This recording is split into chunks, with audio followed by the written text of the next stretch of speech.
quelle est l'origine de la minute de silence ?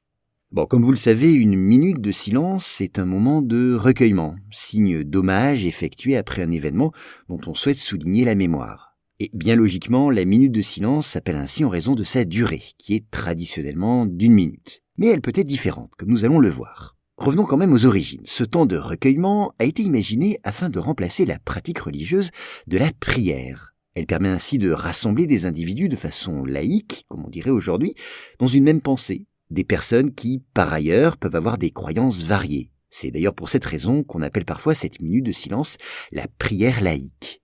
Et il faut savoir qu'elle fut respectée pour la toute première fois de l'histoire le 11 novembre 1919, c'est-à-dire pour la célébration du premier anniversaire de l'armistice de la Première Guerre mondiale. C'est Edward George Honey, un journaliste australien et ancien combattant de l'armée britannique, qui eut le premier l'idée d'un temps de recueillement silencieux, réunissant à la fois les croyants, les athées et les agnostiques.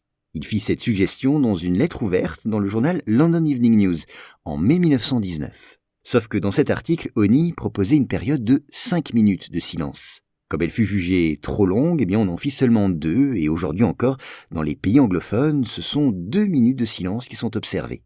L'une est pour les morts, la seconde pour les vivants. Quant à la France, me direz-vous, c'est le 25 octobre 1919 qu'est votée une loi relative à la commémoration et à la glorification des morts pour la France au cours de la Grande Guerre, adoptée par le Parlement et promulguée par le président du Conseil des ministres et ministre des Affaires étrangères, Raymond Poincaré. C'est cette loi qui est à l'origine de la minute de silence chez nous et qui fut observée pour la première fois le 11 novembre 1922. Avant elle, on sonnait les cloches et on tirait le canon. Voilà pour cet épisode. S'il vous a plu, sachez que j'en publie plusieurs par jour sur mes podcasts Choses à savoir. Je mets tous les liens en description. Merci.